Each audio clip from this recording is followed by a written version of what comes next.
Bueno, compañero, entonces, pues vamos a empezar. Voy a intentar irme así como rapidillo, no profundizar tanto, o sea, de verdad ver lo general para no atiborrarlos de tanta info y que no queden tan cansadillos. Luego, pues también esto como que pierde su propósito si les digo así muchas cosas. Pero bueno, a ver, entonces, a ver si se puede. Entonces, bueno, miren, aquí nada más vamos a estar platicando acerca de aparato digestivo.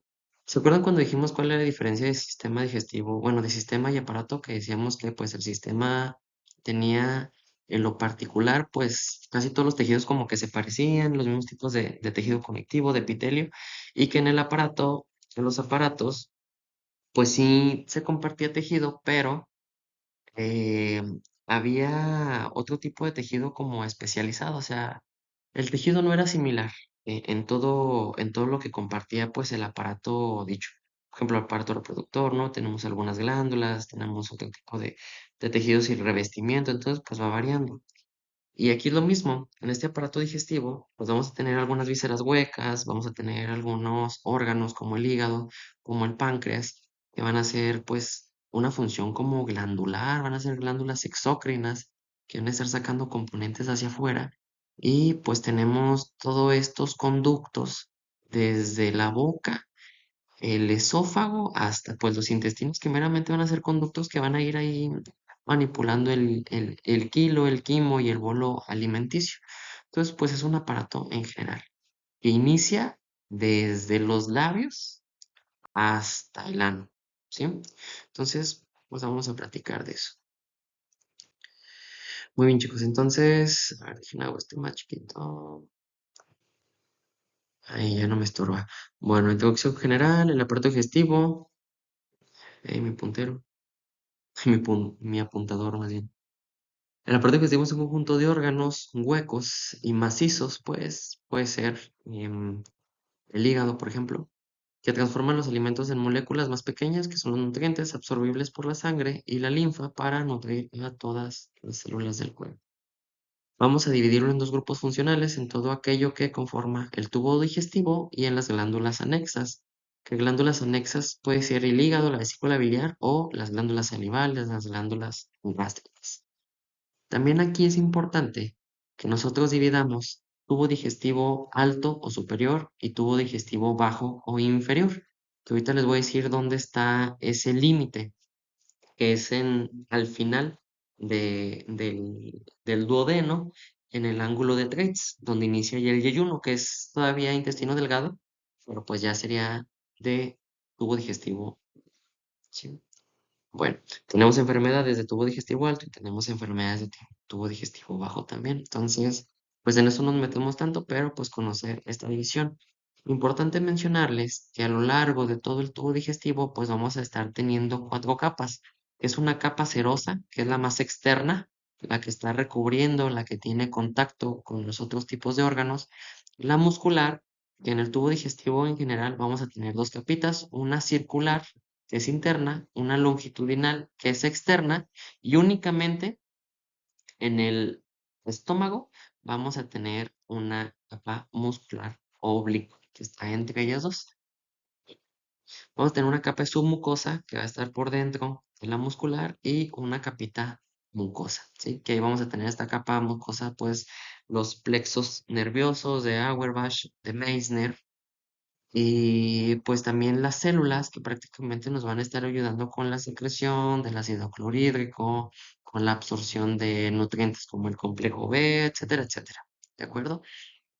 También obviamente pues la absorción de los nutrientes va a variar, así es, si se absorben en el estómago, si se absorben en el intestino delgado o si se absorben en el colon. Pues de eso vamos a platicar. Son Son 35 diapositivas, ¿eh? Vamos a ver cómo nos las llevamos. Entonces aquí nada más, pues ya representativo, tenemos esta capita de serosa o adventicia, la muscular, la submucosa y la mucosa.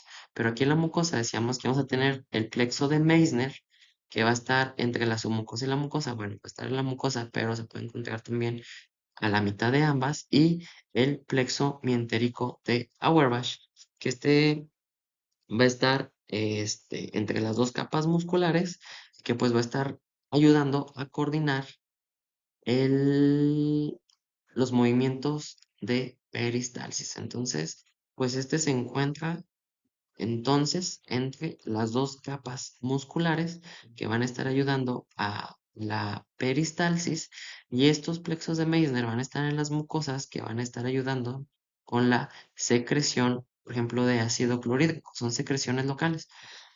Como son del sistema nervioso, por ejemplo, aquí en el plexo de Meissner, si tú te la pasas como estresadillo, si no dormiste bien, y eso te ayuda a las elevaciones del cortisol. Junto con las elevaciones del cortisol se va a estar elevando el ácido clorhídrico, ¿no? Entonces por eso dicen que el estrés también tiene cierto origen fisiopatológico en la gastritis, por ejemplo. Bueno, entonces plexo de Auerbach es el mientérico, va a estar entre las capas musculares, la longitudinal y la circular, y el plexo de Meissner va a estar en las mucosas. Muy bien, entonces, pues esta es nuestra esquemita general y empezamos nuestro tubo digestivo, bueno, nuestro aparato digestivo, bueno, sí, nuestro tubo digestivo desde dentro de los labios, la parte interna de los labios que sería la boca, de la boca sería la orofaringe, pasamos al esófago, el estómago, el intestino delgado que se divide en tres, duodeno, yeyuno, ilion, el intestino grueso, pues se divide en ascendente, transverso y descendente y sigmoides, y luego ya por último tenemos el recto hasta llegar al ano. Y en todo este tubo digestivo pues vamos a tener una transformación progresiva del alimento. Vamos a tener lo que es meramente pues el alimento como tal, lo conocemos como pan, carne, estos cereales, etcétera, etcétera.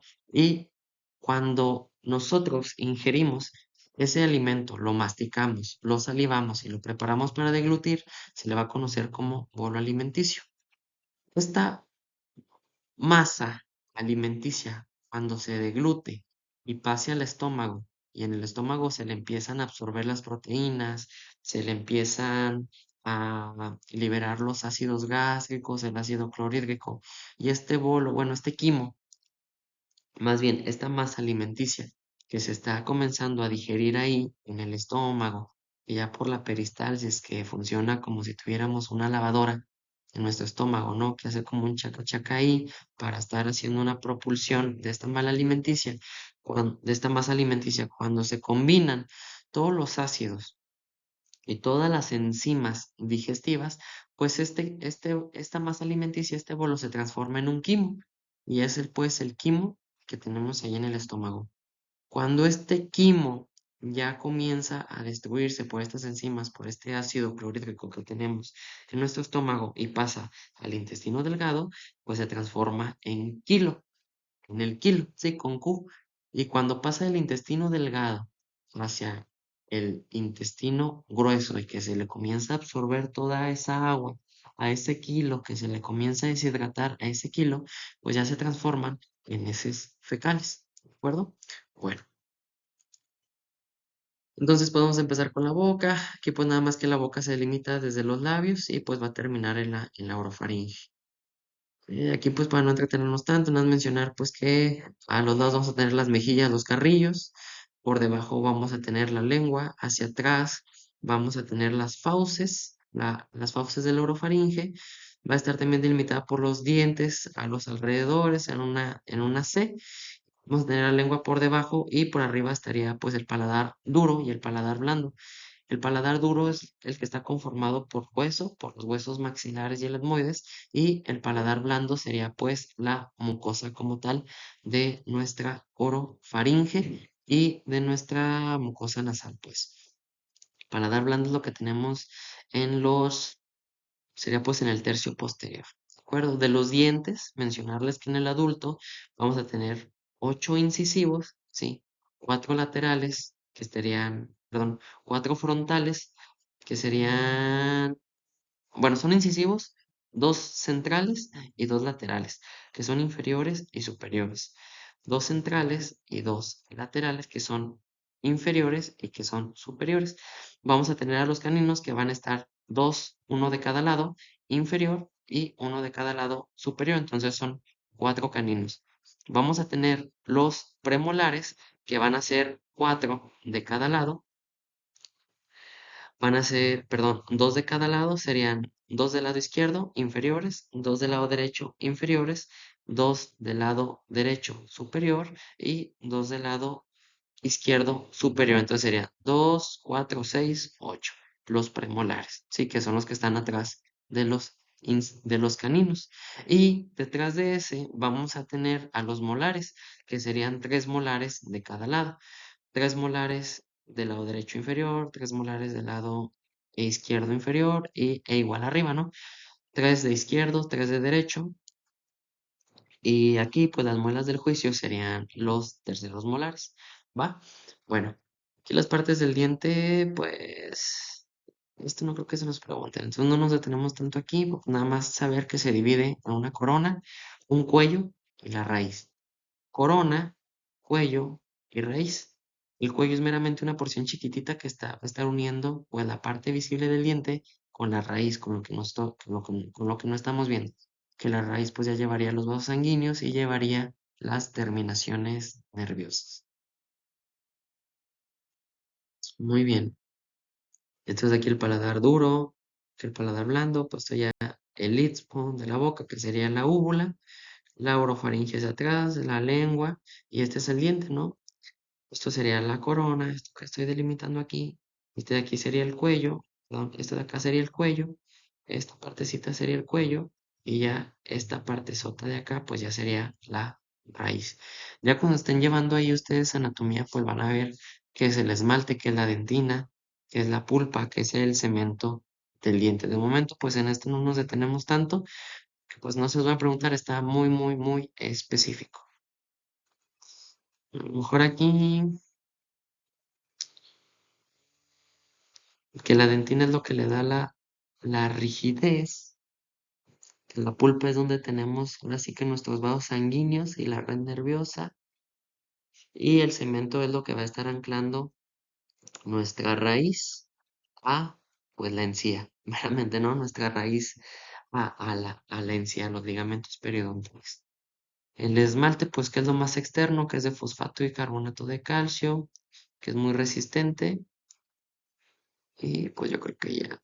Pero esto pues no creo que se lo pregunten. Nada más conozcan que sí se divide una corona, una raíz, perdón, un cuello y una raíz. Muy bien. Bueno, aquí en cuanto a la boca, pues las funciones, pues sí es la ingestión del alimento, la masticación, la salivación de este bolo alimenticio y pues el inicio de la digestión, porque aquí nosotros en la boca, en la saliva, vamos a tener algunas enzimas como la amilasa salival y la lipasa lingual que se van a estar encargando de comenzar a degradar ya nuestros alimentos, ¿sí? Entonces tenemos pues aquí a la saliva, que su composición es 99% agua, pero pues también vamos a encontrar ahí algunos electrolitos que nos van a estar ayudando con el mantenimiento del pH. Dentro de la composición de saliva vamos a tener a la amilasa salival, a la lipasa lingual, ¿sí? Que nos va a estar ayudando, por ejemplo, la amilasa con la digestión de los almidones, de los panes. Son carbohidratos pues, complejos. Como tal, ahí comienzan a descomponerse y la lipasa nos va a estar ayudando con la digestión de los lípidos. Tenemos la mucina, que pues es un lubricante en la saliva que nos va a facilitar la deglución y pues también tenemos algunos elementos que nos van a estar ayudando con una actividad antimicrobiana, sea la lisozima, la interleucina, la inmunoglobulina A, la lactoferrina, por mencionar algunos, y de las funciones, pues podemos tener aquí pues meramente el inicio y la gestión de los carbohidratos, los lípidos, los carbohidratos pues ya en los almidones, la lubricación de nuestro bolo alimenticio, pues la deglución como tal, una actividad antimicrobiana, el mantenimiento del pH bucal para que no haya tantas bacterias y el gusto. Nos va a dar aquí el sentido del gusto por la lengua. Muy bien, entonces aquí de las glándulas salivales, comentarles de la boca, pues vamos a tener a las parótidas, vamos a tener a las submaxilares que van a estar debajo de la lengua y a las sublinguales que también van a estar un poquito por debajo de la lengua, más hacia adentro, y las submaxilares van a estar como en la parte posterior del suelo de la boca, ¿sí? Que sería pues ahí donde, ¿cómo decirlo? Pues en la mandíbula Sería sí en la mandíbula, pero en la parte mucosa de la mandíbula. Y estas sublinguales pues van a estar, o sea, unas están debajo de la lengua y la otra va a estar en el piso de la lengua. Estas sublinguales están debajo de la lengua y estas van a estar en el piso de la lengua, ¿sí? En el piso de la boca. Bueno, las parótidas van a estar por debajo y delante del conducto auditivo externo, o sea, ambos lados de la cara, adelantito de nuestro oído, de nuestra oreja, ¿sí? Ahí donde tenemos la abertura de nuestra mandíbula y vamos a encontrar las parótidas y van a estar secretando la saliva como tal, pero esta saliva va a estar rica en amilasa, ¿sí? Que nos va a estar ayudando pues en la destrucción de los carbohidratos. Y su contenido de estas parótidas se va a estar secretando hacia la boca a través del conducto de Stenon. A veces este conductito se puede tapar y puede originar dolor y se va a ver ahí en los carrillos de los cachetes por la región por dentro, se ve un poquito inflamadito, un poquito rojo. También cuando tenemos una infección por parotiditis, bueno, tenemos una parotiditis, pues una infeccióncita ahí de las parótidas por el virus, nos va, nos va a dar la parotiditis como tal, que pues es la inflamación de las parótidas, que sería pues las mentadas paperas. También cuando hay algunas personas alcohólicas que tienen ya un alcoholismo crónico, también estas paperas, estas parótidas, pues se van a inflamar y luego pues ya se degeneran.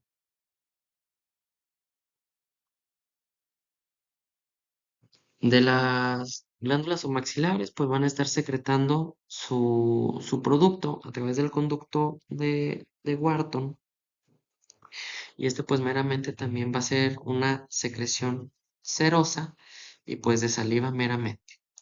Y vamos a tener las sublinguales, que estas van a dar su secreción a través de los conductillos de Rivinus y también pues van a estar dando una secreción mucosa, pero un poquito más espesa. Pero todas estas van a tener amilasa y todas estas van a tener lipasa.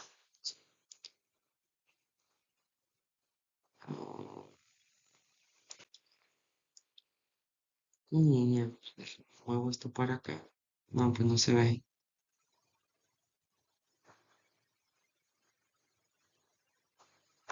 Déjenme. Aquí como que salió cortado. Pero bueno, nada más saber que el 75% de nuestra saliva pues va a estar dada por las glándulas submaxilares. Son este tipo 3 de glándulas, las parótidas, submaxilares y las linguales. Aquí de la lengua, esto aquí, de la lengua pues mencionar, bueno, todos sabemos que es la lengua, que nos va a dar el sentido del gusto a través de estas glandulitas que tenemos, de estas papilas que tenemos aquí. Nos va a ayudar con la formación del bolo, con la limpieza de la boca, con la fonación, con la masticación. Aquí nada más de la lengua, pues mencionar, pues iba a ser como un triangulito, ¿verdad? Una concavidad a lo mejor, cuya base pues va a estar en la región posterior, pues va a tener estas pilitas, que van a ser las papilas gustativas. Antes se decía que de acuerdo al tipo de papila gustativa que estaba ahí en la lengua, era el tipo de sabor que íbamos a tener. O sea, que si lo dulce, que si lo salado, que si lo amargo. Pero ya se ha comprobado que meramente pues todas las papilas, sea el tipo que sea, pues nos va a ayudar con la identificación de estos sabores. Que seas dulce, salado, ácido, amargo o el umami. Que el sabor umami pues es un sabor como muy rico, muy pues delicioso, un sabor que nos gusta, así que hace que hasta se produzca más saliva. Entonces, vamos a tener papilas filiformes, papilas fungiformes, papilas circunvaladas y papilas foliadas. Sí, estas papilas pues van a estar variando de posición En la lengua, por ejemplo, estas foliadas van a estar en el surco posterior del borde de la lengua. Estas circunvaladas van a estar formando la V, la parte posterior de la lengua. Las fungiformes van a estar en, en la parte media y en los laterales de la lengua, y las filiformes estarían en la porción anterior, en todo lo que es el triangulito. Mencionarles que de la lengua va a estar inervada por el trigémino, que sería la parte sensitiva de, de nuestra cara, o el trigémino. Bueno, ok, y la parte posterior sería por el hipogloso. Ok, chicos, entonces aquí de la lengua creo que no les iba a decir nada más, nomás son las pupilas gustativas, la inervación del trigémino.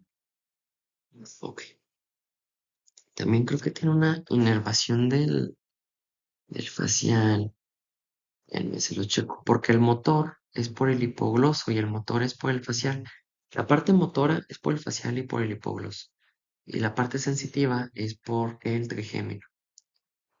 Déjense lo checo rápido. No decirles tantas mentirillas.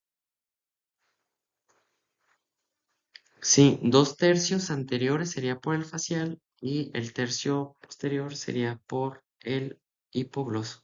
Y la sensibilidad como tal, pues estaría dada por el trigémino como tal. Y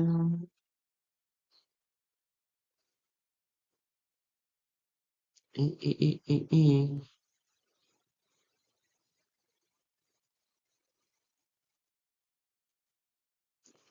oh, ya, chicos. Ya vi. Son 2 tercios. Los 2 tercios anteriores son la sensibilidad general que da el trigémino, pero la parte sensorial gustativa sería por el nervio, el facial, el séptimo de los pares craneales. Y va a haber una parte posterior que sería un tercio posterior que nos va a dar también una sensibilidad general y gustativa por el nervio craneal, el glosofaringio, ¿sí? Y el motor sería meramente el hipogloso.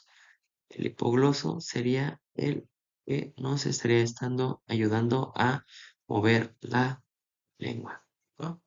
Entonces, recapitulando, serían inervación sensitiva por el trigémino y por el facial, pero el facial es el que nos va a dar la parte gustativa. Y esos son los 2 tercios anteriores. Y en el tercio posterior, la parte sensitiva general, tanto general como gustativa, sería dado por el glosofaringio. Y la parte motora de la lengua, hacia la lengua, las vamos a mover por el nervio craneal, el hipogloso. La movilidad de la lengua como tal es el hipogloso. Bueno, aquí nada más de la faringe, pues ya lo vimos ya estuvimos platicando de la faringe en la parte de aparato respiratorio, pues aquí nada más detenernos en la bocofaringe, que es la parte de la boca, ¿verdad? La orofaringe como tal, donde se va a estar iniciando pues la vía digestiva, y la laringofaringe pues es la que se va a dividir hacia la laringe y bueno, sigue un poquito más de la faringe, pero ya más adelantito se divide, que sería o más bien continuaría con el esófago.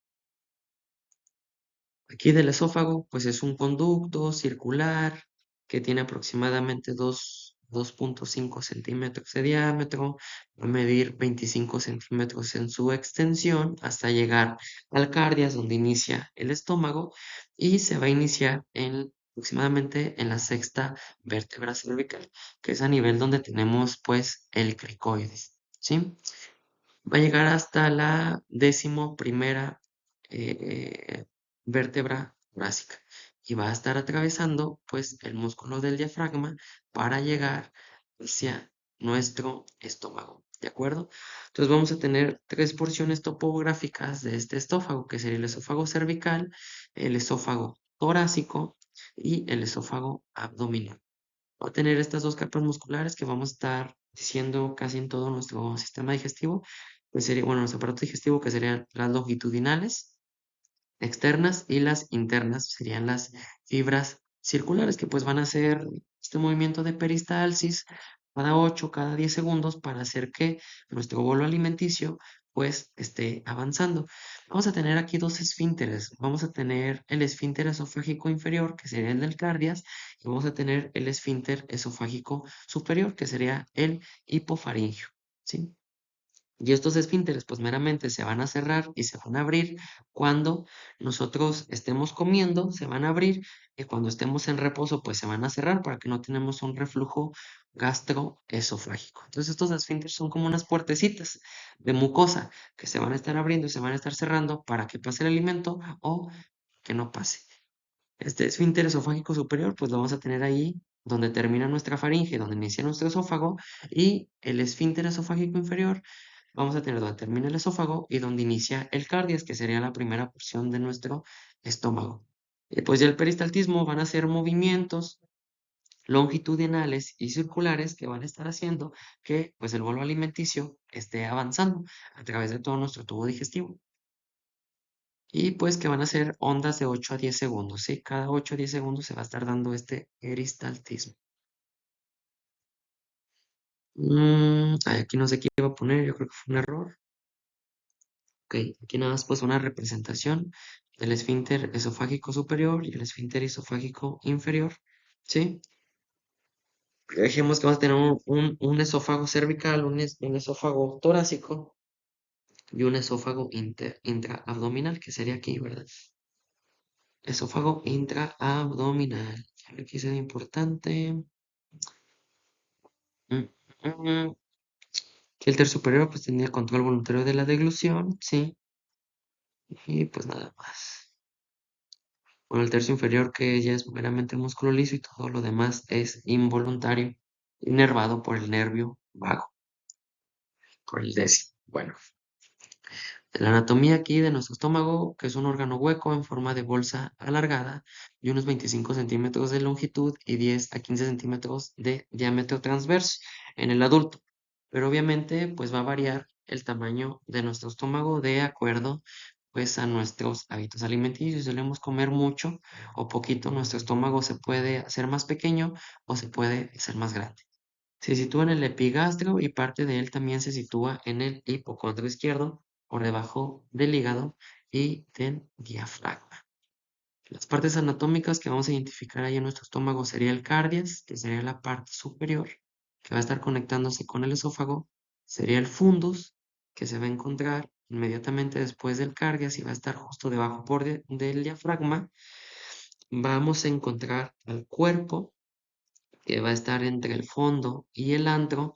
Le vamos a entrar al antro pilórico, que va a estar en la parte distal del estómago como tal, ya llegando hacia el píloro, y pues el píloro va a ser el esfínter inferior del estómago que nos va a estar comunicando al estómago con la primera porción de nuestro intestino delgado, que sería el duodeno.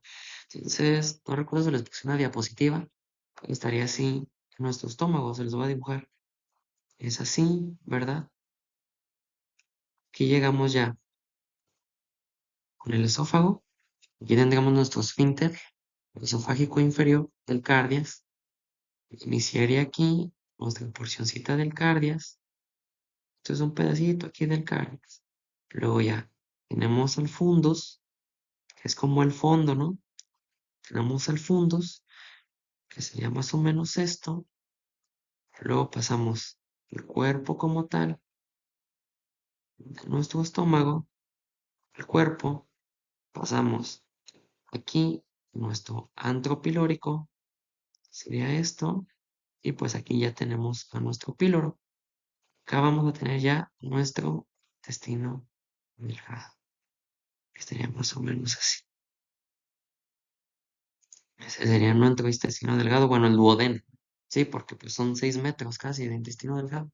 Entonces esa sería como la primera porción, la más chiquita de nuestro intestino delgado, y luego ya todo lo demás, ¿no? Que aquí se rompe. Y aquí esta otra parte sería así que nuestro estómago. Bueno, esto es más como así, ¿verdad? Vamos a tener en nuestro estómago una parte convexa esta sería nuestra parte convexa y esta sería nuestra parte cóncava. Convexa y cóncava. Entonces, como de cierta forma, como una S, ¿no? Más o menos, como una S, está bien feo dibujado.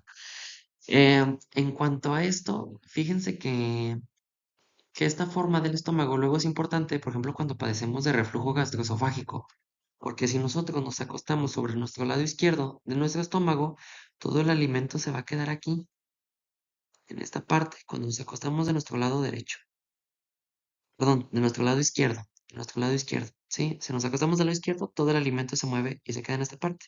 Entonces es más difícil que tengamos un reflujo gastroesofágico. Pero si nos acostamos sobre nuestro lado Si nos acostamos sobre nuestro lado izquierdo, el alimento se cae aquí. Pero si nos acostamos sobre nuestro lado derecho, el alimento se va a ir hacia acá y se va a quedar en esta parte. Entonces es más fácil que cuando nos acostamos sobre nuestro lado derecho, todo el alimento se regrese, o sea, quede aquí, ¿verdad? Y nos aumenten nuestros problemas de agruras. Entonces, una persona que tiene problemillas de reflujo gastroesofágico, hay que decirle que se acueste sobre su lado izquierdo para que no tenga tanta exacerbación de ese reflujillo. Bueno, entonces aquí tenemos una curvatura menor, que sería pues esta, la cóncava, y la curvatura mayor, que sería la convexa, nuestro estómago, ¿sí? El cardias es el esfínter que tenemos arriba y el píloro es el esfínter que tenemos abajo. Yo creo que aquí eran unas imágenes. Bueno, aquí está. Miren, aquí tenemos nuestro estómago, que es el cardias, ¿verdad? La primera partecita. Aquí tenemos el fondo, que va a estar como a nivel de donde está el esfínter superior. Luego tenemos todo esto, todo nuestro cuerpo, hasta llegar al antropilórico. Este es el antropilórico y este sería pues el píloro, ¿va? Una capacidad tiene nuestro estómago volumétrica de 1 a 1,5 litrotes. Y aquí se nos olvidó comentarle que en el estómago pues vamos a tener tres capas musculares. En el esófago teníamos dos y en el resto del aparato digestivo vamos a tener dos. Pero aquí en el estómago, como se ocupa hacer un chaca-chaca, ¿verdad? Como una lavadora, que quede bien revueltito ese bolo alimenticio, ese quimo alimenticio, pues vamos a tener tres capas musculares, que sería una longitudinal externa, la circular media y la oblicua, que sería la más interna, ¿sí? Entonces, meramente el estómago, pues se va a estar apretando, se va a estar apretando, se va a estar apretando, se va a estar apretando para emulsionar, ahora sí que al quimo alimenticio de las enzimas, para ayudarlo a digerir, para ayudarlo a distribuirlo, y en el estómago, no sé si venga más adelantito, no recuerdo, es donde se va a estar dando la absorción meramente de proteínas. Déjenme ver si está. Bueno, aquí las tres capas musculares del estómago, la longitud externa, la circular media, la oblicua interna. Y vamos a tener estas células especializadas de la mucosa. Vamos a tener las células parietales que nos van a ayudar con la secreción de ácido clorhídrico y nos van a ayudar con la secreción del factor intrínseco o de Castle, que nos va a ayudar a la absorción de la vitamina B12, ¿sí? Que serían pues las vitaminas del complejo B, meramente. Vamos a tener a las células principales que nos van a estar secretando el pepsinógeno, que este pepsinógeno nos va a ayudar con la degradación de las proteínas.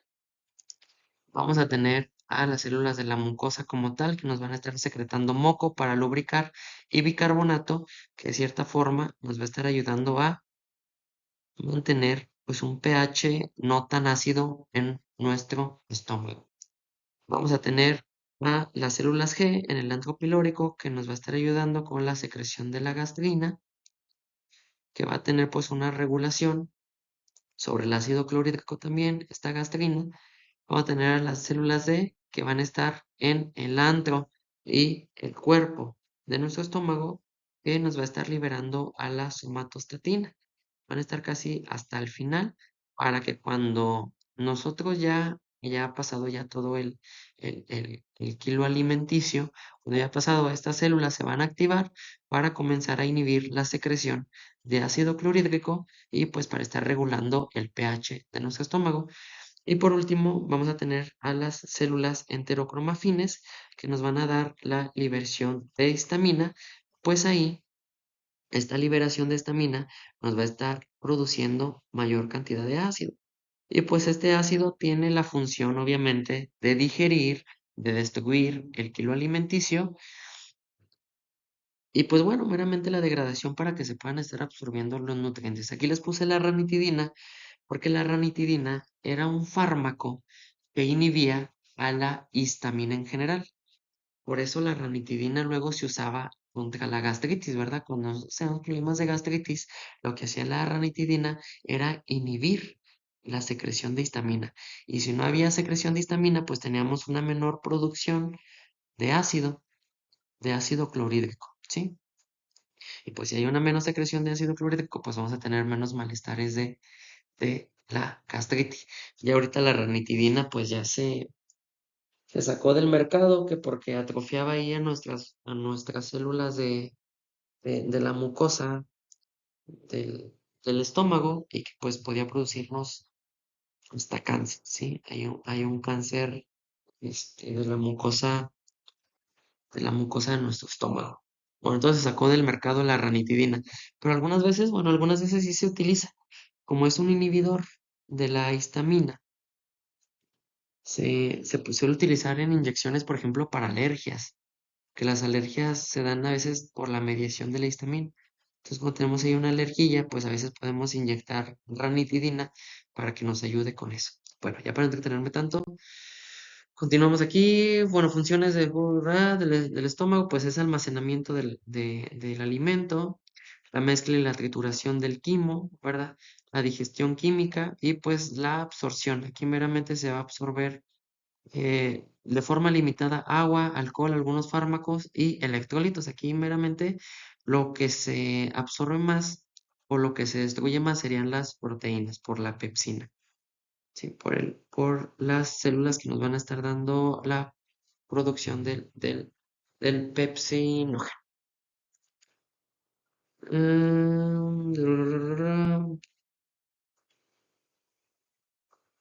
Nada más. Pues aquí nada más mencionarles que vamos a tener también tres fases de la secreción gástrica, una es cefálica, que va a estar estimulada por la vista, el olor y el sabor o el pensamiento de comida, que es meramente pues cuando nosotros ya no comemos, pero ya sabemos que vamos a comer, ya vimos el alimento, ya lo olimos y todo esto nos estamos sirviendo, aquí el estómago ya empieza a secretar algunos jugos gástricos para la digestión. Luego tenemos esta porción gástrica como tal, que pues es ya cuando ingerimos el alimento, cuando el alimento ya está en nuestro estómago y se comienza a digerir y luego pues ya tenemos una fase intestinal que es cuando nosotros ya se pasó nuestro alimento hacia el intestino delgado y pues comienza a inhibirse la secreción del ácido clorhídrico que anteriormente pues se estaba liberando. Se va a liberar, o sea, se va a modular a través de la somatostatina, ¿sí? Quise de la secretina y sería la somatostatina y este péptido inhibidor gástrico. Muy bien, entonces ya entramos al intestino delgado. El intestino delgado vamos a dividirlo en duodeno, que sería la parte más chiquita, 25 centímetros, que va a tener cuatro porciones. Vamos a tener al duodeno, al yeyuno, que va a ser una porción de 2,5 metros, y al ilion, que será una porción de 3,5 metros. Entonces, en total, meramente nuestro intestino delgado serían de 5 a 6 metros, ¿sí? Que va a tener pues meramente un diámetro de 2,5 centímetros. Entonces es poquito, ¿de acuerdo? Sus alas se van a enrollar y van a ocupar gran parte de la cavidad abdominal, meramente desde el epigastrio hasta la cicatriz umbilical. Bueno, aquí tenemos el ombliguillo y alrededor del ombliguillo pues vamos a tener estas asas intestinales, el intestino delgado, ¿va? Aquí de estos pues los más importantes yo creo que sí sería el duodeno, porque aquí en el duodeno en la segunda porción del duodeno, que sería en la porción descendente, es donde el páncreas, la vesícula biliar y el hígado van a estar secretando sus jugos o sus líquidos, ¿no? Que van a ayudarnos pues a la digestión tanto de proteínas, tanto de carbohidratos, como de lípidos. Entonces ahí en la segunda porción del duodeno, que sería la porción descendente, es donde se va a estar llegando pues todos estos materiales del páncreas, de la vesícula, del hígado y pues que nos va a ayudar con la digestión. De todos modos, ahorita vamos a platicar de eso, pues se los voy adelantando. Aquí del duodeno, bueno, ahorita a lo mejor va a haber una imagen, pues nada más hacerle saber que va a terminar en el ángulo de Treitz, que sería la flexura duodeno-yeyunal, y esta flexura duodeno-yeyunal es donde va a terminar el tubo digestivo superior y va a iniciar el tubo digestivo bajo o inferior. ¿Sale? Aquí, pues esto, en el yeyuno vamos a tener la máxima absorción de nutrientes y en el hilio se va a continuar absorbiendo con la producción del factor intrínseco la vitamina B12. Bueno, las vitaminas hidrosolubles del complejo B. Algunas sales biliares también van a estar llegando y aquí vamos a tener las placas de Peyer. Las placas de Peyer van a ser estas plaquitas que van a estar formando parte de nuestro sistema linfático, o sea, de nuestro sistema de defensa. Y luego, por ejemplo, cuando tenemos una faringoamigdalitis, a veces se van a estar inflamando nuestro tejido linfático amigdalino de nuestra garganta y como se está inflamando también, muchas veces ahí tiene como un efecto de espejo en el resto de nuestro tejido linfático. Entonces, cuando se inflama nuestro tejido linfático de nuestras amígdalas, también se suele inflamar estas placas de Peyer. Entonces, así tenemos una faringoamigdalitis y también nos duele el estómago. Esto es muy frecuente en los niños, que en los niños hay mucho tejido linfático. Entonces a veces van los niños por dolor de garganta, pero también les duele el estómago a los niños y luego también hasta andan vomitando, ¿sí?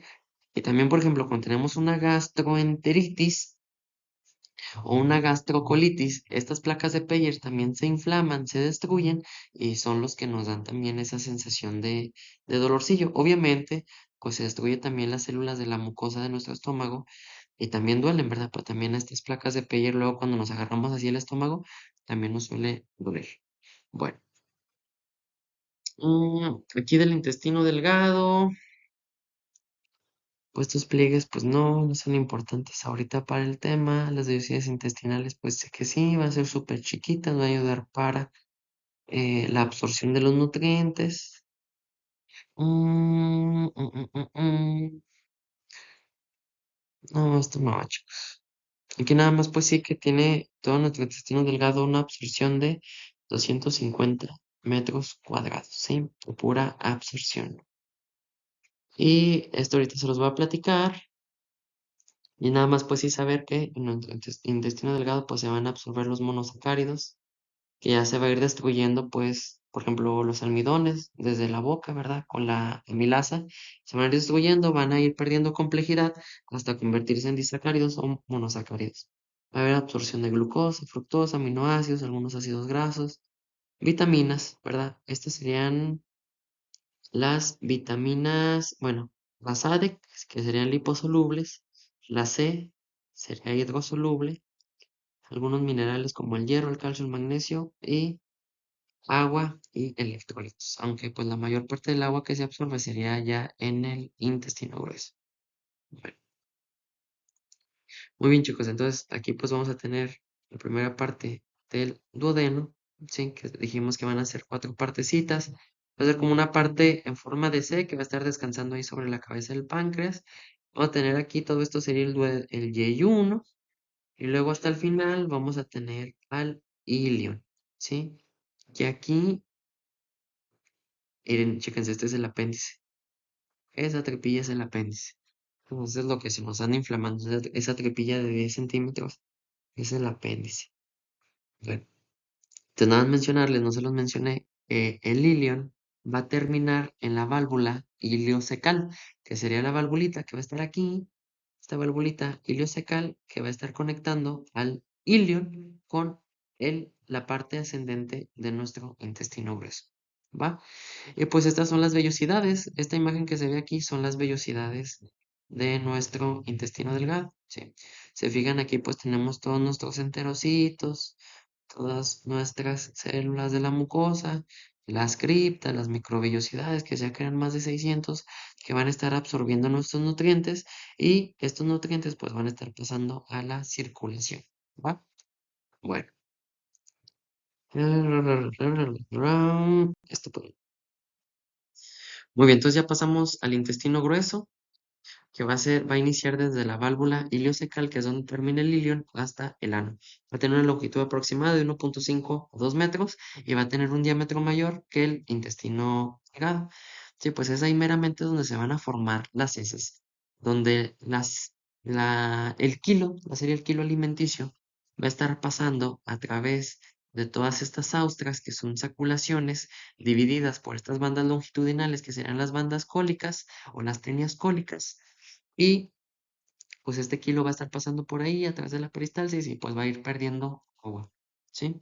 Va a ir perdiendo agua para que pues se vaya formando la S y pues que nosotros tengamos una mejor hidratación. Bueno, entonces tenemos el inicio de la válvula ileocecal, tenemos al ciego, junto con el ciego va a estar el apéndice, vamos a tener al colon ascendente, colon transverso, colon descendente, colon sigmoides y ya el recto. ¿De acuerdo? Que las tenias cólicas pues van a ser tres bandas longitudinales formadas por la fusión de la capa muscular con la longitudinal externa y al contraerse pues van a formar las austras, que es luego la característica que vemos ahí de cómo está nuestro intestino grueso. Bueno, esto se los platico ahorita. Que sí, la absorción de nutrientes del intestino grueso pues sería agua, hasta 1 litro de día al día, a 1 litro de agua al día se va a estar absorbiendo ahí, se van a absorber estos electrolitos, sodio, potasio, cloro, vitamina K. La vitamina K se absorbe y se metaboliza en el intestino grueso porque ahí tenemos nuestra flora intestinal. Nuestra flora intestinal, gran parte de nuestra flora intestinal va a estar ahí en el intestino grueso. Y vamos a tener bacterias de la flora que nos van a estar ayudando a la síntesis de vitamina K. Es por eso que la síntesis de vitamina K la tenemos más que nada ahí en nuestro intestino grueso y pues otras vitaminas del grupo B. Vamos a tener nuestra flora bacteriana, ¿sí? Que van a estar fermentando la fibra. De pronto, por eso, si comenzamos a comer fibra de un día para otro, o sea, si comemos mucha fibra y no estamos acostumbrados a comer fibra en exceso, pues nos comenzamos a inflamar, que es meramente pues por la fermentación de esta flora intestinal. Y pues la flora intestinal, como es buena, como no nos genera ningún tipo de enfermedad, pues es bueno que la tengamos ahí porque nos protege contra otro tipo de patógenos, ¿sí? Ahora sí que son competitivos con otro tipo de patógenos por los nutrientes, nada más que esta flora intestinal pues, no nos genera ningún tipo de enfermedad más que pues de vez en cuando hay algo de distensión abdominal. Bueno, funciones del intestino grueso pues sería obviamente la absorción de nutrientes, pero también la formación, la deshidratación de las heces y pues la eliminación de la poposilla. ¿Va? Ok, entonces, pues bueno, aquí tenemos al ciego y al apéndice, ¿no?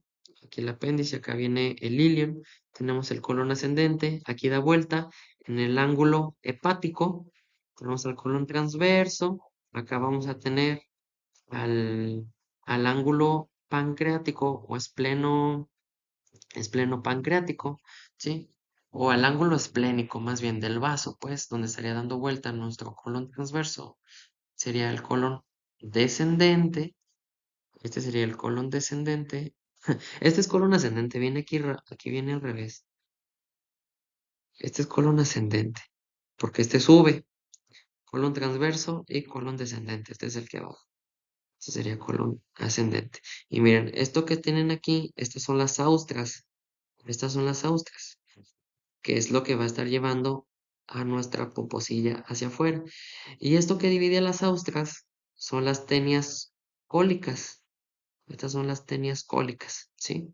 Que cuando se comprimen, pues nos van a dar la formación de las austras. O sea, si no tuviéramos las tenias cólicas, pues tendríamos así a nuestro intestino grueso. Pero como sí las tenemos y están dividiendo, al momento de comprimirse, pues generan como estos bultitos en nuestro intestino grueso, ¿va? Esto que dice, sustancia de agua y los iones, ¿verdad? Sodio y potasio sobre todo. Transforma el remanente del kilo a lo que sería las heces.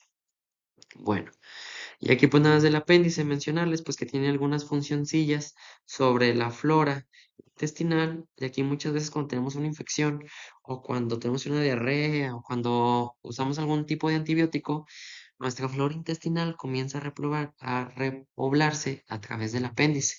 Y también el apéndice de cierta forma tiene funciones sobre la defensa, ¿sí? De nuestro sistema, de nuestro aparato digestivo.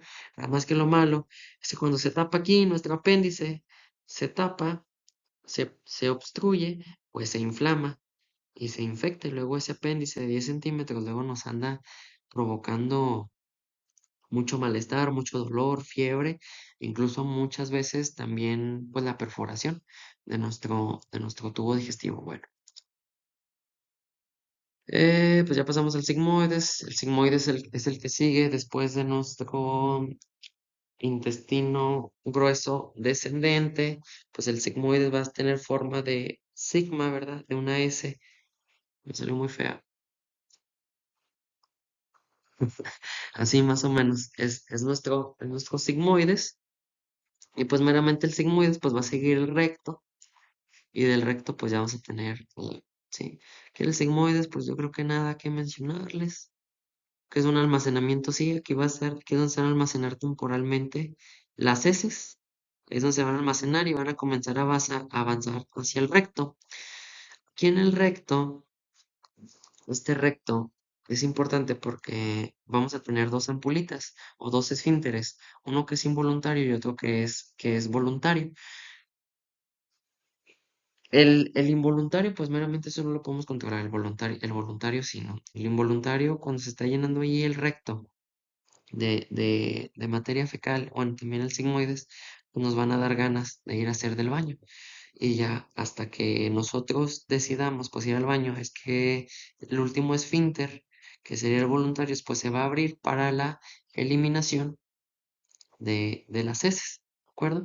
También aquí importante mencionarles del recto, es que vamos a tener aquí el plexo hemorroidal. Es aquí donde aparecen pues las hemorroides como tal, ¿de acuerdo? Y ya una parte del recto sería el conducto anal, que sería pues esta última porcioncita, la porción anal. Tenemos la porción pélvica y tenemos la porción anal. Y ya esta porción anal del recto, este conductito anal, es donde pues vamos a tener estos esfínteres que les comentaba, que es el esfínter anal interno y el esfínter anal externo. Y pues ya por último el ano, pues es donde vamos a estar con la eliminación de nuestra materia fecal. Bueno, este permite el control consciente de la defecación. Y pues nada más. Uno es involuntario y el otro voluntario. Pues el tramo final, este es el sigmoides. Y este sería nuestro recto. Y este sería pues nuestra porción anal, ¿verdad? De nuestro recto. Y aquí pues ya sería el ano. Aquí tenemos pues la acumulación de las heces, acá también. Aquí nos pone al esfínter anal interno y hasta acá afuera pues al esfínter anal externo que va a estar aquí. O sea, listo nada más ahí para la evacuación. Y aquí vamos a tener los plexos hemorroidales.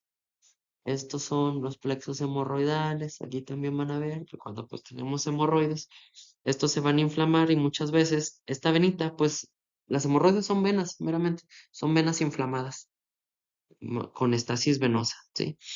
Cuando tenemos hemorroides, pues muchas veces esta vena se inflama, se llena de sangre y pues anda protuyendo, ¿verdad? Y a veces pues esta venita se rompe y pues nos da el sangradillo de las hemorroides, si duele, ¿verdad? Y la patogénesis pues las hemorroides es meramente pues toda aquella circunstancia que esté haciendo que tengamos más presión intraabdominal, que esté haciendo que tengamos una estasis venosa más prolongada en estos vasos pequeños, ¿verdad? En nuestras venas. Si usamos cinturones ajustados, si estamos gorditos, si pasamos mucho tiempo sentados, si cargamos mucho peso, eventualmente vamos a tener hemorroides. Por eso las mujeres embarazadas, después de su embarazo, durante su embarazo, pues andan batallando luego con las hemorroides, ¿no? Porque tienen ahí, pues, el aumento de la presión intraabdominal. Bueno, 54 minutos. Pues vamos a platicar del páncreas. Vamos a platicar del páncreas, que meramente, pues va a ser una glándula retroperitoneal que va a medir de 12 a 15 centímetros, va a pesar 100 gramillos y se va a dividir en una cabeza, un cuerpo y una cola, ¿sí? Aquí lo importante del páncreas es que va a tener una función exócrina y una función endocrina. La función exócrina es todo aquello que se está produciendo en el páncreas y pues lo va a estar liberando hacia el duodeno. Y la acción endocrina es lo que va a estar produciendo pues dentro del páncreas y pues meramente va a estar ayudando a autorregularse, pues ahora sí que sí el páncreas, pero pues en general todo lo demás, ¿sí? Que va a estar actuando ahora sí que de forma de mensajero con el hígado, con los riñones, etcétera, etcétera. Entonces, aquí las células acinares nos van a estar dando esta producción de jugo pancreático y este jugo pancreático va a llevar enzimas digestivas que va a ser la amilasa para la digestión de carbohidratos, la lipasa para los lípidos, la tripsina y la quimiotripsina para las proteínas y otros, ¿verdad? Las peptidasas, las nucleasas, fosfolipasas que nos están ayudando a distribuir, por ejemplo, ácidos nucleicos, etcétera, etcétera. También aquí del páncreas algunas células, las células ductales, nos van a estar dando la producción de bicarbonato. Esto nos va a estar ayudando a la alcalinización de nuestro quimo alimenticio, ¿sí? Para que no esté tan ácido y no nos genere irritación conforme va pasando por el resto de nuestro tubo digestivo. Y acá en la parte endocrina, por parte de los islotes de Langerhans, vamos a tener a las células beta, a las células alfa y a las células delta. Las células beta pues van a estar secretando insulina. Las células alfa van a secretar glucagón, ¿sí? Y las células delta van a secretar somatostatina para decirle ahí al estómago que pues ya no produzca tanto ácido. Entonces nos va a estar regulando, ¿de acuerdo? ¿Cómo se conecta con el duodeno? Pues se va a conectar a través del conducto de Wirsung, va a recorrer todo el páncreas, se va a unir con el colédoco, con el conducto colédoco, que va a estar uniendo al conducto hepático común y al conducto cístico, y va a estar tres conductos, ¿verdad? Conducto hepático común, conducto cístico, que viene de la vesícula biliar, y el del páncreas, que viene desde acá. Entonces aquí se unen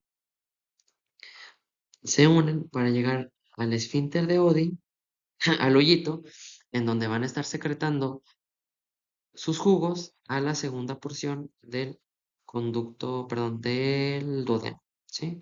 Entonces sería el conducto de Wirsung que se va a unir con el colédoco, este es el colédoco, y el colédoco va a llegar hacia la ampolla de váter que va a tener ahí el esfínter de Oddi. O sea, va a tener una ampolla que sería la ampolla de váter, pero en esta ampolla pues va a tener un esfínter que se va a abrir y se va a cerrar. Entonces, ese es el esfínter de Oddi, que cuando se abre, pues va a pasar todos los jugos del páncreas, de la vesícula biliar y del hígado hacia la segunda porción del duodeno, para continuar con pues, la digestión de los nutrientes. Luego vamos a tener este conducto de Santorini, que va a ser accesorio, que también va a llevar, no se va a unir con el colédoco, pero va a venir desde el páncreas, que va a llegar también ahí. El esfínter de Oddi va a estar más chiquito que el de Wirsung, no se une al colédoco y va a ser como accesorio, o sea, sí lleva material, pero no tanto como el de hueso. ¿De acuerdo? Ok, bueno, aquí me equivoqué, miren. Este va a llegar a la carúncula menor y el otro, el colédoco, va a llegar a la ámpula mayor o a la carúncula mayor. Entonces uno va a estar abajo del otro. La carúncula menor va a estar más chiquita, va a estar arriba de la carúncula mayor. Y en la carúncula menor llega el conducto de Santorini y en la conductula mayor va a llegar el colédoco. Carúncula mayor llega el colédoco. Carúncula menor llegaría el conducto Santorini. Esto estoy seguro que no se lo van a preguntar, pero pues se la vamos avanzando ahí a sus sus clases zonas. A lo mejor sí, lo de la segunda porción del duodeno, a lo mejor eso sí se lo pregunta, ¿no? Y pues esto, que donde se secreta, por ejemplo, la insulina, pues en las células beta de páncreas. Entonces, este es nuestro páncreas, ¿no? Sería cabeza, que dice cuello, pues sería cabeza, cabeza, cuerpo y cola. Y desde acá, esto sería todo el conducto de Wirsung. Pues por ahí mismo también iría el de Santorini, ¿de acuerdo? Este que estoy señalando aquí, este es el colédoco. Entonces, estos se unen aquí. Bueno, aquí el de Wirsung se estaría uniendo por atrás con el colédoco para llegar a la ámpula de váter, ¿de acuerdo? Y esta sería la segunda porción de nuestro duodeno. Entonces, una porción aquí transversa, en una porción descendente, una porción, dicen diagonal, no recuerdo bien cómo se le dice, y es la parte descendente, ¿sí? Este es ascendente, no recuerdo bien, este se los investigo. Bueno, pero si no pueden dividirlo en primera, segunda, tercera y cuarta porción del duodeno, ¿va? El conducto naturalmente es un conducto peleado. Cuando vierten sus compuestos químicos, pues ya. Motor metabólico, ácido pancreático, bla, bla, bla, bla. Bien. Y vamos a tener el hígado y a la vesícula biliar. El hígado pues va a ser el órgano sólido más grande del cuerpo y luego estaría la piel como más grande y luego dicen que el endotelio todavía es el más grande, ¿no? El órgano más grande que es el endotelio y luego el hígado, perdón, el endotelio, la piel y hasta el último pues el hígado. Pues el hígado es el que es una masa más pesada y el más sólido, o sea, de los órganos que no están huecos, que están sólidos, el hígado es el más grande. Bueno, pesa hasta 1.5 kilogramos, la piel decíamos que podía pesar hasta 7 kilillos, ¿verdad? Entre todo el tejido subcutáneo, etcétera, etcétera. Va a ocupar la mayor parte del hipocondrio derecho y parte del epigastrio, se va a dividir en dos lóbulos, del lado derecho vamos a tener al lóbulo cuadrado y al caudado, y del lado izquierdo vamos a tener al falciforme, a los falciformes, serían los falciformes, que van a estar dividido por este propio ligamento, que se llama igualmente así, el ligamento falciforme. Aquí la unidad funcional del hígado sería el lobulillo hepático, que va a estar formado por los hepatocitos y las células de Kupffer, que estas células de Kupffer son células del polvo, por decirlo así, que van a ser pues los macrófagos de nuestro hígado. Va a tener un doble aporte sanguíneo, 70% de la vena porta y 30% de la arteria hepática. Funciones principales, secreción de la bilis, el metabolismo de la glucosa sobre todo, de los lípidos, proteínas, sobre todo de la glucosa, que es donde ahí teníamos pues el glucógeno, ¿verdad? Bueno, sí, el almacenamiento de glucógeno, hierro, cobre, vitaminas, las ADEC, las liposolubles y la hidrosoluble, que es la B12, la destoxificación, o sea, porque también metaboliza algunas toxinas, como el alcohol, algunos fármacos, transforma el amonio en urea para irse hacia la orina y que se pueda sacarse, que se pueda secretar y también a través de la popó también se secreta esta urea. Y pues tenemos aquí la síntesis de proteínas de la albúmina y factores de la coagulación. Entonces, por ejemplo, cuando falla el hígado, pues estamos desnutridos porque no tenemos albúmina, estamos sangrando porque nos faltan factores de coagulación, estamos a veces con encefalitis urémicas porque tenemos una acumulación de amoníaco, de urea, ¿sí? Y, por ejemplo, los alcohólicos a veces les suplementamos con complejo B porque su hígado está dañado y pues no tiene buen almacenamiento de la vitamina B12, ¿de acuerdo? Bueno, dame un segundito, checo esto bien, déjenme lo checo rápido. Ay, me duelen las pompas.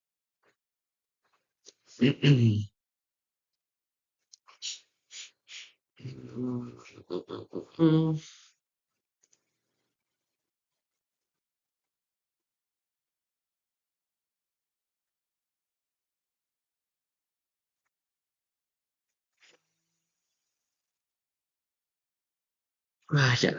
No, miren. Aquí el hígado se va a dividir en dos lóbulos, en el derecho y el izquierdo, pero cada lóbulo se va a dividir también entre ellos, se va a dividir en cuatro cada uno. Vamos a tener cuatro segmentos en el hígado derecho y vamos a tener cuatro segmentos en el hígado izquierdo. Entonces van a ser ocho en total, van a ser ocho divisiones como tal en dos lóbulos, ¿sí?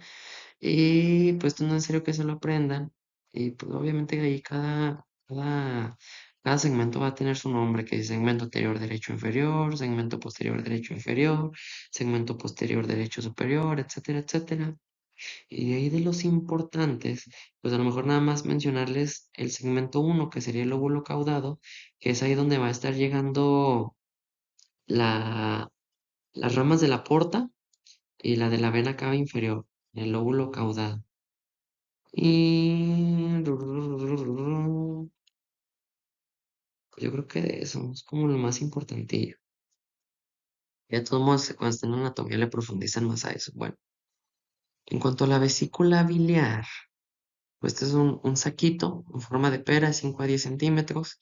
Se va a situar en la cara inferior del hígado, o sea, prácticamente el hígado como que va a estar abrazando ahí la vesícula biliar, como que la va a estar abrazando, la va a estar conteniendo, y va a tener cuatro partes: el fondo, el cuerpo, el infundíbulo y el cuello. Va a almacenar y a concentrar la bilis, una capacidad de hasta 60 mililitros, que pues no es poco, ¿verdad? Que va a estar liberando hacia el duodeno a través del conducto cístico. Déjenme ver si viene más adelantito, pero pues nada más aquí comentarles cómo está eso. Por ejemplo, aquí tenemos el hígado, ¿no? Y debajo del hígado vamos a tener a nuestra vesícula. Entonces, de aquí del hígado vamos a tener el conducto hepático derecho, conducto hepático izquierdo, que van a ser el conducto hepático común. Y de aquí se va a liberar de la vesícula biliar, va a salir el conducto cístico. Entonces, de la unión del cístico con el hepático común se va a hacer el colédoco. Y acá viene el de Wirsung. Se van a unir aquí en la ampolla de váter para liberar el contenido a la segunda porción del duodeno. ¿De acuerdo? A ver, aquí ya dice. Hepatocitos, canículos biliares, conducto hepático derecho e izquierdo se unen al conducto hepático común. Los van a unir al conducto cístico de la vesícula para formar el colédoco. Así fue prácticamente eso que les comenté. Eh, Conducto hepático derecho, izquierdo, conducto hepático común, conducto cístico que viene en la vesícula, forman los dos, conducto colédoco, y el colédoco se junta con el de Wirsung para vaciar el contenido a la segunda porción del modelo. Ok, aquí está, miren. Aquí esta es la vena cava inferior, esta sería la porta, y ese sería el conducto hepático derecho, conducto hepático izquierdo, conducto hepático común, que es la vesícula. Este es el conducto cístico, este es el conducto colédoco, y se une aquí con el de Wilson para vaciar el contenido. ¿De acuerdo? Aquí es lóbulo derecho, lóbulo izquierdo, y aquí en el lóbulo izquierdo pues vamos a tener el lóbulo caudado, el segmento número uno, que es donde va a llevar la vena cava inferior y la vena porta. Bueno, bueno, más bien donde va a salir, ¿verdad? La vena porta. Ok. El apéndice veriforme, pues es un apendicillo ahí de conducto linfático que va a medir de 6 a 10 centímetros. Pues no va a provocar la apendicitis cuando se tapa. Quiero nada más mencionarles eso, que de aquí luego va a ser un reservorio de flora bacteriana para repoblar a nuestro intestino grueso de la flora cuando tengamos una infección, cuando tomamos un tipo de antibióticos. Fíjense que aquí nada más de curiosidad acerca del apéndice, es que antes, pues todas las apendicitis eran operables. Todas las apendicitis eran operables. Tenías apendicitis, a fuerza tenían que operar en los primeros 3 días, porque si no, luego se te reventaba el apéndice y pues ya valía madre. Pero ahorita han salido algunos estudios de cirugía en donde nos dice, déjenme como de menos, en donde nos dice que ya una apendicitis se puede tratar con hidratación y con antibióticos, pero se tiene que tener un seguimiento estrecho pues en hospital y se tiene que estar monitorizando constantemente los leucocitos y la clínica del dolor. O sea, fíjense, aquí está raro porque nos dicen que nosotros en un primer nivel no demos antibióticos a la apendicitis porque podemos alterar el cuadro clínico. Sí podemos dar analgésicos, antibióticos no. Pero lo que dicen los nuevos estudios es que en un hospital, si tenemos adecuadamente supervisado a nuestro paciente, lo estamos hidratando, le estamos haciendo exámenes de sangre, sobre todo para ver los leucocitos y los marcadores de inflamación, y vemos que todo está bien, que hay buena respuesta con los antibióticos, pues podemos tratar la apendicitis con antibiótico-terapia meramente, sin necesidad de hacer un abordaje quirúrgico. Eso es lo actual, no sé si se está utilizando, o sea, ya tengo ahí un ratillo, como un año y pico que no trabajo en un hospital. ¿Sabes si lo estén utilizando los cirujanos? Pero bueno, entonces, apéndice, las fases de la digestión, ya les dije, es una fase cefálica, una fase gástrica, una fase intestinal. Pues esto pues ya se los he dicho. Mm, mm, mm, mm, mm. No, pues nada más. O sea, que aquí en la cefálica, antes de comer, cuando vemos, olemos el alimento, pues empieza a secretar un poquito de ácido clorhídrico y esto va a estar estimulado por el décimo par craneal, que sería el nervio vago. Luego ya cuando comemos en la fase gástrica, pues se liberan más enzimas digestivas, más ácido clorhídrico, se va a distender un poquito nuestro estómago, va a haber una liberación de la gastrina, que esto nos va a aumentar la motilidad y la secreción de ácido clorhídrico para pues tener un pico de secreción ácida y que tengamos una descomposición pues de nuestro alimento. Y luego ya pasamos a una fase intestinal, que es cuando todo este quimo alimenticio pasa hacia el intestino y el intestino está diciendo al estómago, ¿sabes qué? Ya me mandaste los alimentos, pues bájale, ¿no? Bájale a tu producción de ácido clorhídrico para que no tengamos ahí problemillas de erosión o problemillas de ácido, pues de dolor como tal, ¿no? De erosión sobre todo de nuestras células parietales ahí de nuestro estómago. Entonces son estas dos fases, fase cefálica, gástrica e intestinal, que es la que inhibe. Y pues listo, chicos, pues nuestro tubo digestivo mide de 9 a 10 metros. Una digestión se hace de una comida de 24 a 72 horas como tal. Es un proceso mecánico, químico. Tenemos la absorción de nutrientes, una superficie de hasta 250 metros cuadrados y pues termina con la eliminación de los residuos de esa absorción de los nutrientes, que serían las poposillas, ¿no? Que se almacenan en los sigmoides y también pueden almacenarse esta parte en el recto, pero más en el sigmoides. Cuando comienzan a pasar en el recto es cuando ya nos comienzan a dar ahí del baño. Bueno, pues es todo.